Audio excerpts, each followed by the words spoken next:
이번 시간에는 분배에 대해서 살펴보도록 하겠습니다.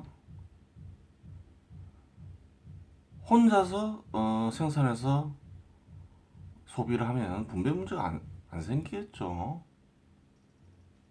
결국 분배는 집단을 형성해서 필요한 것을 얻었을 때 이제 문제가 되겠죠. 한 끼리 해서 필요한 것을 얻었으니까 얻은 것을 나눠야 될 거 아니에요. 그 나누는 문제인 거죠.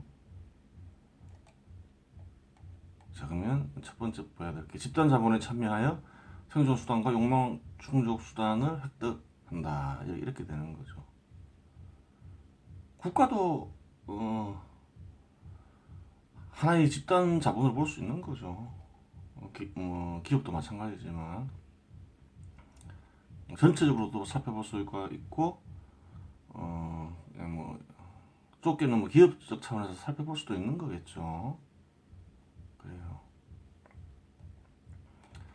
자, 그럼 일정 기간에 사용되는 게 뭔가요? 작업 수단, 그리고 다양한 사람들이 참여를 해서 필요한 대상들을 얻을 수가 있는 거죠.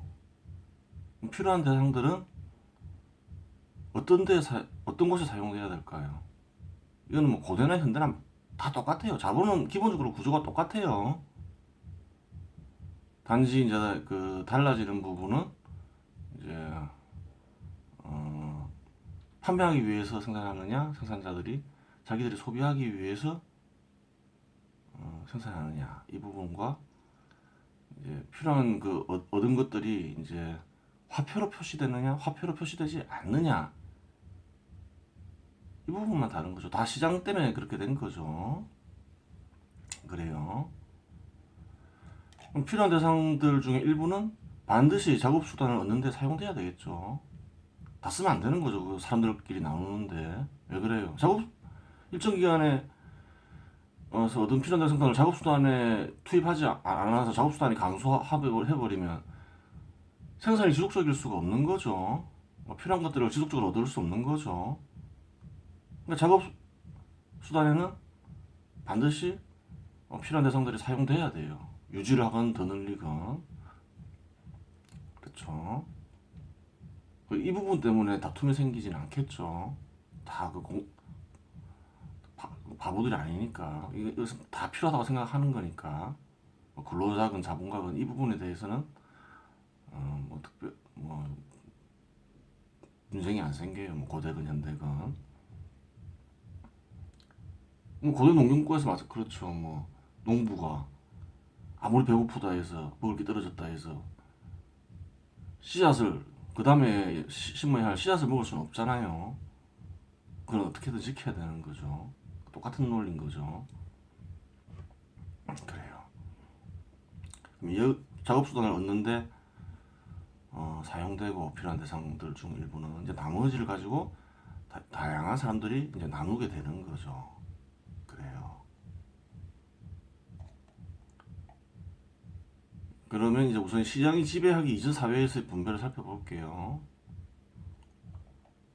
고대 농경국에서는 무엇에 따라서 이 분배를 했나요? 이 남은 필요한 대상들을 신분 제도에 입각해서 분배를 했죠. 그래요. 신분 제도에 입각해서 이제 목도 주어지고 소비해야 할 필요한 대상들이 목도 주어지고 자유와 평등도 신분에 따라 달랐죠. 주어진 자유와 평등의 정도도. 고대 농경국에는 자유와 평등이 없었다 이렇게 보면 안 돼요.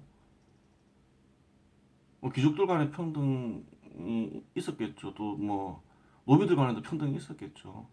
자유는 어때요? 귀족들은 많은 자유를 누렸죠. 오히려 현 시대 사람들보다 더 자유를 누렸죠. 노비를 때려 죽여도 큰 처벌 안 받았잖아요. 아예 처벌 안 받는 경우도 있었을 것이고. 그러니까 고대에도 자유와 평등이 없었던 게 아니에요. 형태가 바뀐 거죠. 신분에 따라 주어진 자유와 평등이 아니라 이제 사회 구성원들 전체에 주어진 자유와 평등 이렇게 바뀐 걸로 볼 수 있는 거죠. 그래요. 그래요.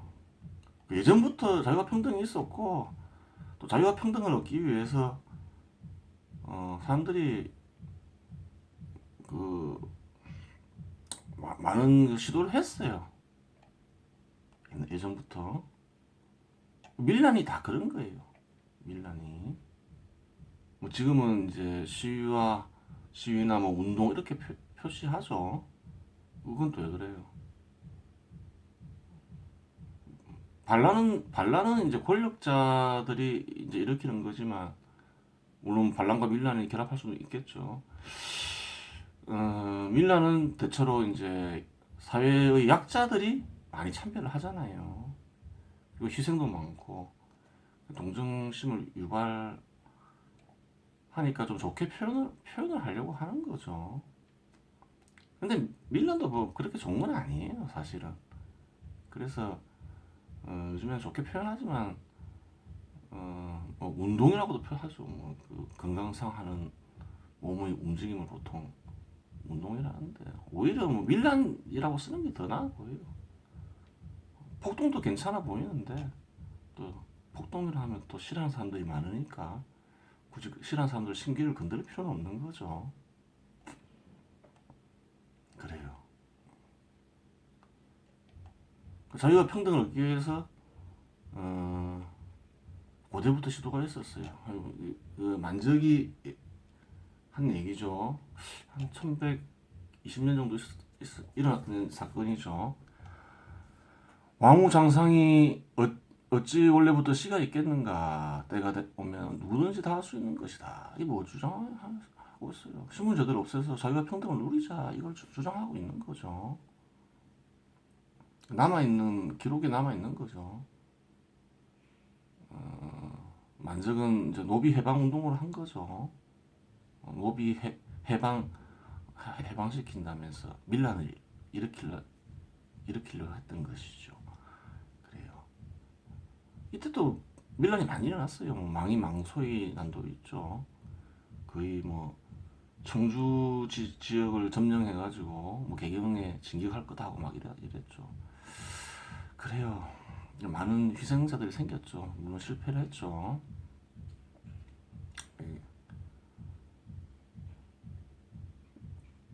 그 밀란은 항상 많았어요. 한반도에서 엄청나게 한 수백 건이 일어났고 전 세계적으로도 엄청나게 많이 일어났죠.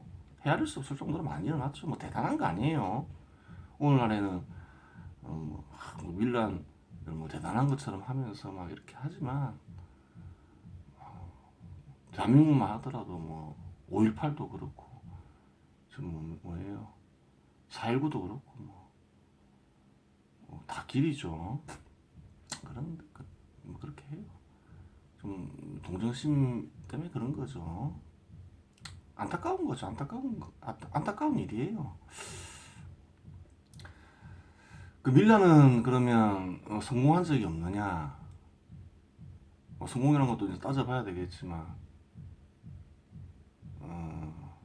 간단하게 뭐 뒤에 다룰 거니까 크게 성공한 경우도 있었다고 보면 돼요. 한반도에서만 보면 어떤가요? 성공한 사례가 있죠. 언제? 신라 시대에 있죠. 신라 시대. 신라 말기에 밀란이 일어났죠. 밀란이 일어날 때 어떻게 일어났나요?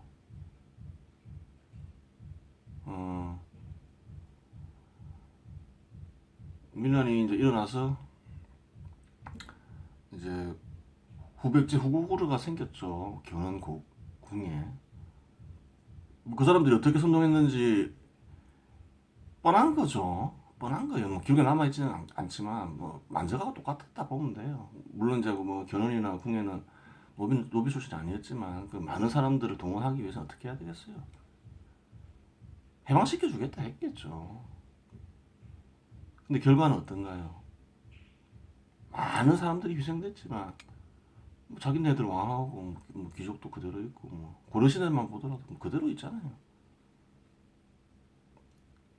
성공해도 그렇다는 거예요. 뭐 특별할 게 없다는 거죠. 특별한 게 그러면 있는 경우가 있었느냐? 물론 있었죠. 그거는 뭐 그렇고. 그래요. 대체로 배신을 하거나 많은 사람들을 희생시키고 배신을 하거나 배신을 또 안 한 경우가 있었을까요? 있었겠죠. 근데 신분이 해방된 국가가 없잖아요. 있긴 있었겠죠. 안 된다는 거예요. 사회가 유지가 안 되니까. 그래서 그렇게 됐다 하더라도 다시 바뀌는 거예요. 그래요. 그래서 빌런을 별로 좋아할 이유는 없는 거죠. 막 기리고 그럴 일은 아니에요. 사람 희생시키는 게 좋은 일은 아닌 거죠.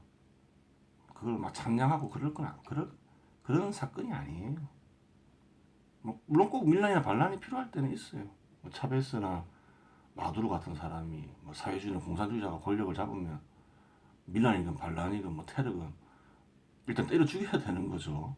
뭐 그런 경우 빼고는 아주 예외적인 경우죠. 함부로 일으키는 게 아니에요. 기릴 만한 그런 게 아니에요. 그래요. 반란도 마찬가지죠. 반란도. 중국에서도 그렇잖아요. 중국에서도 뭐 명나라 때, 한 1300년 때쯤 되겠죠. 정확히 기억은 안 나네요. 주원장이 거지였는데 밀란 일으켜서 권력을 잡잖아요. 왕이 되잖아요. 그 신분제도가 없어지냐는 거예요. 주원장은 거지였죠. 거지였는데 이제 많은 사람들을 선동해서 일으켰죠. 그 사람이 주장할 게 뭐 있어요. 만세하고 똑같은 거지. 그래요. 근데 바뀌는 게 없다는 거예요. 그래요. 신분제도가 어떻게 없어졌나요? 시장이 지배하면서 그냥 날려버린 거죠. 공업자분, 상업자분이 신분제도가 있으면 발전을 못하니까 날려버린 거잖아요. 무력으로. 그냥 한 방에 날려버린 거죠. 수천 년 동안 많은 사람들이 평등과 자유를 얻기 위해서 낮은 신분의 사람들이 평등과 자유를 얻기 위해서 했지만 다 실패했잖아요. 없애지 못했잖아요. 시장이 한 방에 날려버린 거죠. 한 방은 아니더라도 그냥 사라지게 해버린 거죠. 그런 거예요. 시장이 좋은 거예요. 아, 신분제도에 입각해서 살면 어떻게 될까요? 당연히 차별적 시각이 생기겠죠. 사람을 차별적으로 바라보겠죠. 차별적 시각으로 바라보게 돼요. 그럼 차별적 시각은 반드시 신분제도 때문에 생기느냐, 근원이 뭐냐, 이것도 한번 따져볼 수가 있겠죠. 근데 사람은 지식을 어떻게 하나요? 지식을 얻는 과정 중에 뭐 어떤 과정이 있나요? 비교하죠. 비교해요. 그 차별적 시각 자체를 없앨 수는 없다고 봐야 돼요. 신분제도가 생기면서 더 강화된 거라고 보면 돼요. 원래부터 있는데 강화된 거라고 보면 돼요. 어떻게 비교하나요? 크냐 작냐, 무겁냐 가볍냐 이렇게 비교하면서 하는 거죠. 미적인 것도 마찬가지죠. 예쁘냐 못생겼냐, 잘생겼냐 못생겼냐, 사람은 이렇게 비교하는 거예요. 비교하면서 지식을 얻는 거죠. 그래요. 비교하는 시각은 없앨 수가 없어요. 차별적 시각은 영원히 있는 거예요. 근데 이제 차별적 시각이 강하냐 약하냐 이제 이런 부분인데, 신분 제도가 있을 때는 아주 강화되겠죠. 그래요.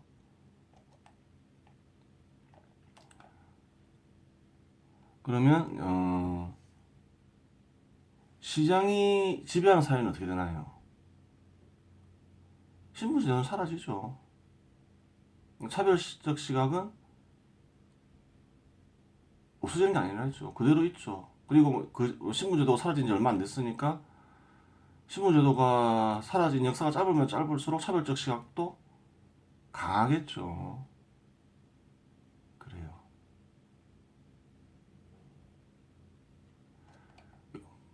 아직도 뭐 그 신분제도 영향을 많이 받는다 봐야 되겠죠. 시장이 지배한 사회가 얼마 안 됐다고 했죠. 긴 데는 한 2, 300년, 2, 300년. 한국 같은 데는 뭐 한 100년밖에 안 됐죠. 그래 좀 그래요.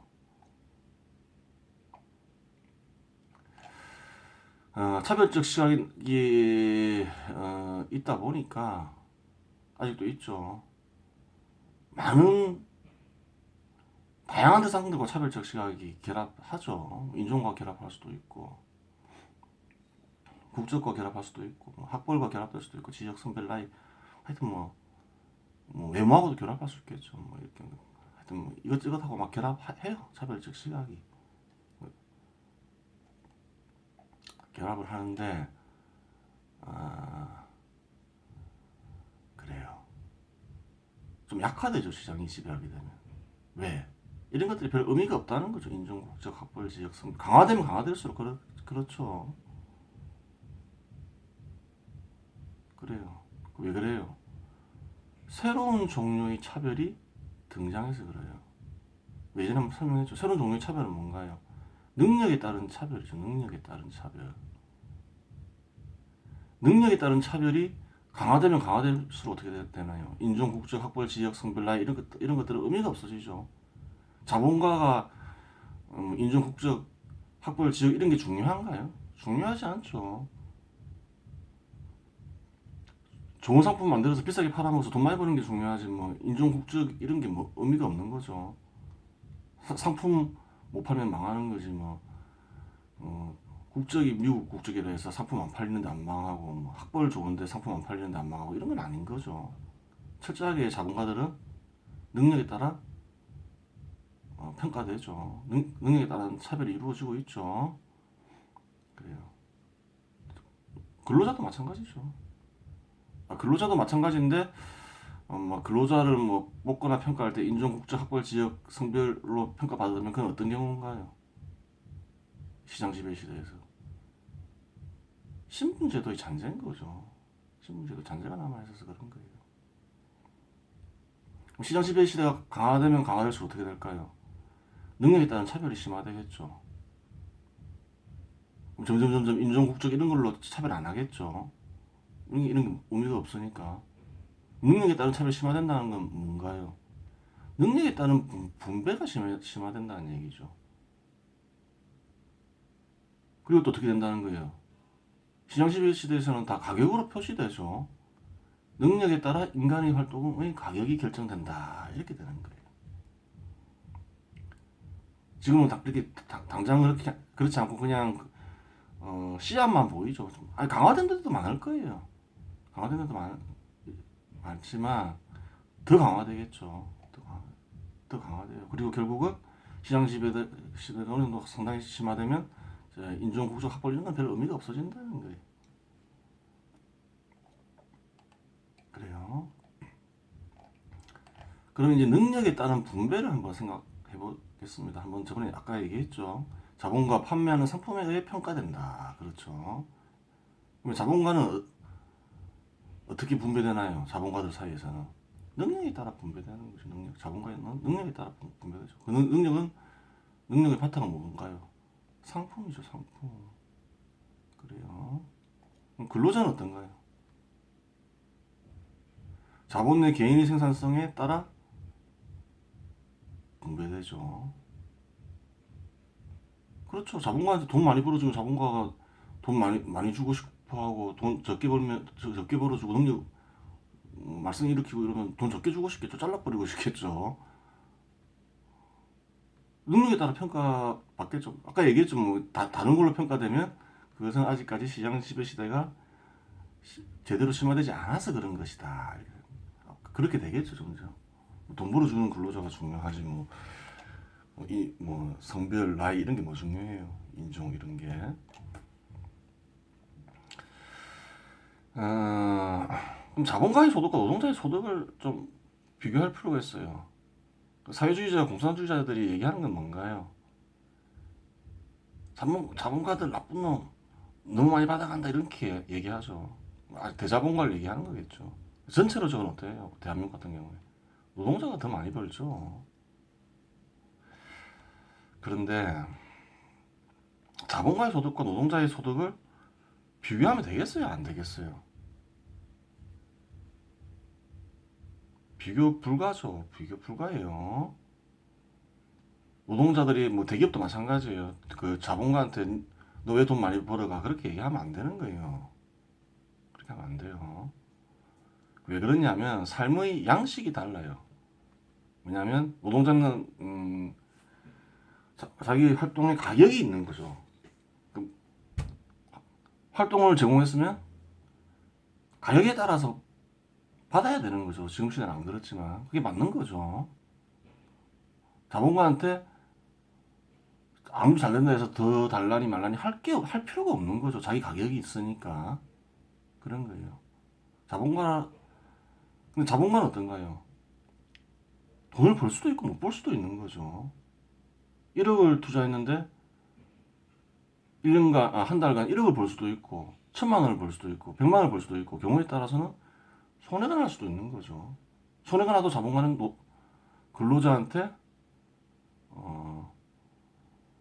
그 인건비를 지급해야 되는 거죠. 왜? 상품을 제공받았으니까 대가를 지불해야 되는 거죠. 그렇게 되는 거예요.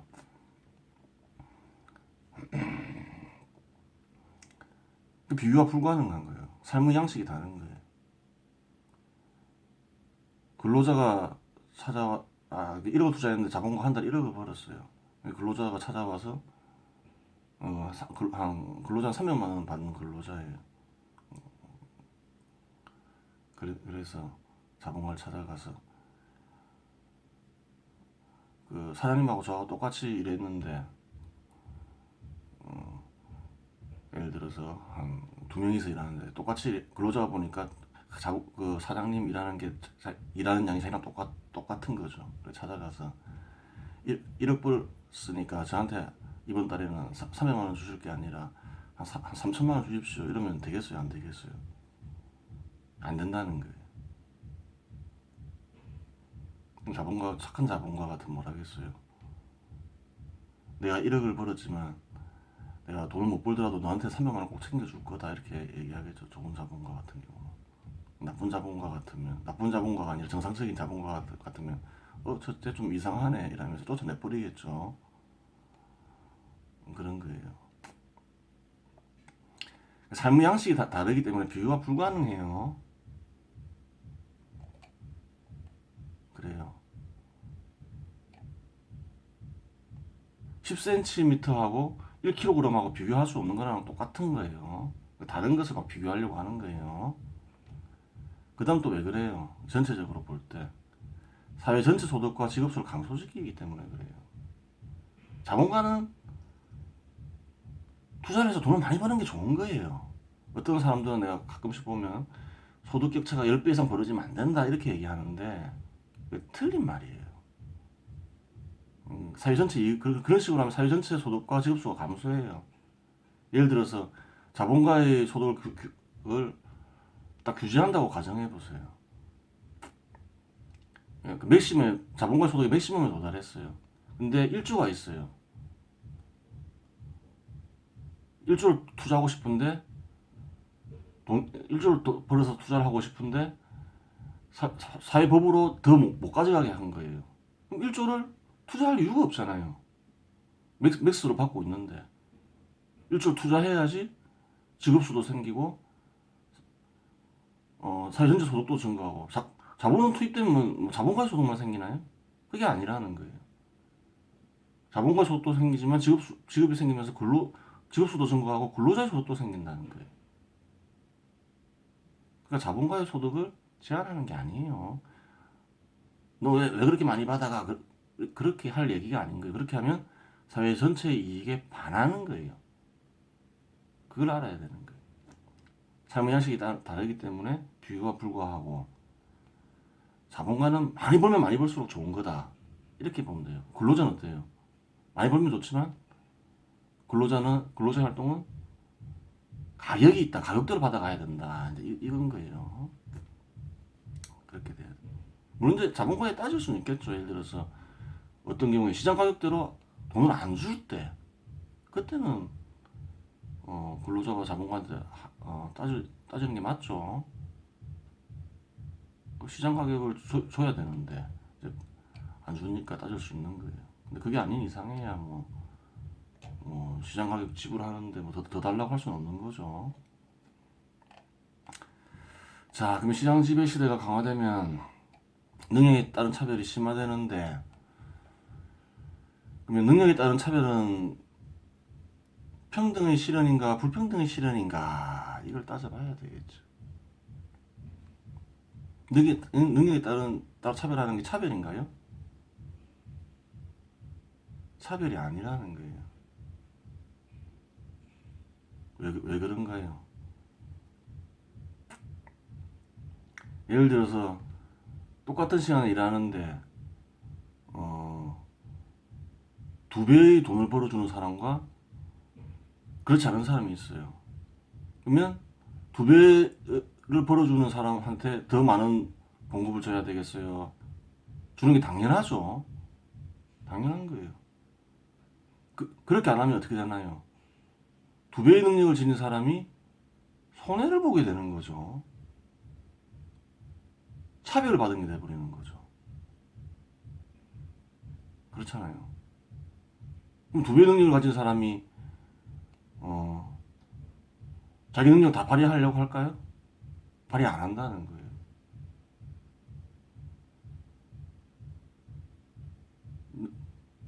똑같이 줘버리면 2배의 능력을 발휘한 사람이 자기 능력을 절반밖에 인정 못 받은 거죠. 그 불평등인 거예요. 다른 예로 들면 이렇게 볼 수도 있어요. 일당을 주는데 어떤 사람은 5시간을 일했어요. 어떤 사람은 10시간을 일했어요. 똑같이 10만 원을 줘요. 불평등인가요? 평등인가요? 이렇게 생각하면 돼요. 5시간 일한 사람은 건강 때문에 5시간밖에 일을 못해요. 건강이 별로 안 좋아요. 건강이 좋아서 다른 조건도 같지만 10시간 일할 수 있어요. 2배의 성과를 내요. 똑같이 돈을 주면 안 된다는 거예요. 건강도 능력이죠. 그런 거예요. 능력에 따른 차별은 평등의 실현이에요? 불평등의 실현이에요? 능력에 따른 차별은 평등의 실현인 거예요. 그래요.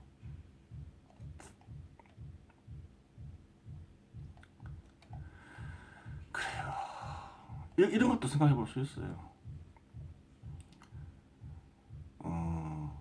노동자들이, 기업이 다른 노동자들이 힘을 합쳐서 자본가랑 싸워야 된다면서 막 싸우고 있어요. 현 시대도 그렇죠. 그 좀 사회주의 영향인 거죠. 노동자들이 뭐 단결하라 뭐 이런 식으로 하는 거죠. 그게 맞나요, 안 맞나요? 안 맞다는 거예요. 자본가는 자본가끼리 투쟁하고 근로자는 근로자끼리 투쟁하는 게 맞아요. 예를 들어 자본가가 있는데 자기가 고안한 상품이 크게 돈 벌 게 뻔한데 다른 경쟁하는 자본가가 규제를 해가지고 그 상품 생산 못하게 하는 거예요. 생산하더라도 제한을 가는 거예요. 그러면 그 자본가는 이익을 침해받게 되죠. 그래요. 자본가는 자본가랑 원래 투쟁하는 거예요. 또 근로자도 근로자랑 투쟁하는 거예요. 예를 들어서 300만 원짜리 근로자가 있어요. 근데 이제 운 좋게 500만 원짜리 취업했어요. 근데 500만 원짜리 근로자가 또 운이 안 좋아서 300만 원짜리 기업에 취업했어요. 근데 500만 원 이 사람을 자르고 500만 원짜리를 취업시키고 싶은 거예요. 500만 원을 주고 300만 원밖에 일을 못 하니까. 300만 원짜리한테 500만 원 안 주고 500만 원짜리를 데리고 오고 싶은 거예요. 그러면 이 사람을 자르고 데려와야 될 거 아니에요. 딱 직업수가 정해져 있다면. 그런 거예요. 비정하게 들릴 수밖에 없겠지만 300만 원짜리는 300만 원을 받아야 되고 500만 원짜리는 500만 원을 받는 게 평등의 실현이에요. 시장이 입각하면 그렇게 돼야 되는 거죠. 그래서 시장이 자유와 평등을 만들어내는 거예요. 시장 지배 시대가 심화되면 심화될수록 그렇게 되는 거겠죠. 그래요. 이번 시간은 여기서 마치겠습니다.